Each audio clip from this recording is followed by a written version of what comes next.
At the United Nations on Wednesday, the UN Special Coordinator for the Middle East peace process told the Security Council that any two-state solution is on life support and that it's time for decisions, not declarations.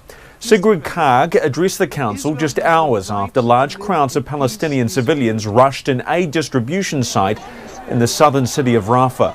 Thousands of hungry Palestinians tore down fencing and climbed over barriers in desperation to get food. Israeli forces reportedly fired warning shots into the air. Aid cannot be negotiable, and there can be no question of forced displacement. Civilians in Gaza have lost hope, Mr. President. Instead of saying goodbye, see you tomorrow, Palestinians now say, see you in heaven. Death is their companion. It's not life. It is not hope.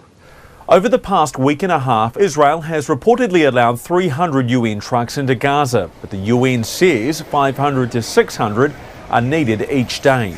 However, the aid distribution where Palestinians rushed the site was managed by the US-backed Gaza Humanitarian Foundation. At the Security Council, the US representative reaffirmed support for Israel and blamed Hamas for the failure to reach a ceasefire agreement.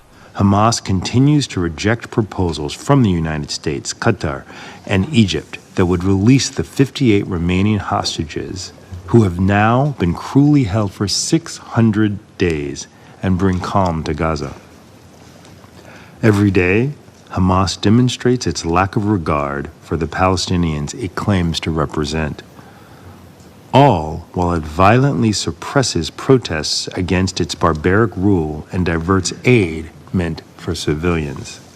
China, meanwhile, highlighted the hunger crisis in the enclave and renewed its calls for Israel to halt the fighting and allow more aid into Gaza. China firmly reiterates that a durable ceasefire in Gaza cannot be delayed, and that Israel must immediately cease all military operations.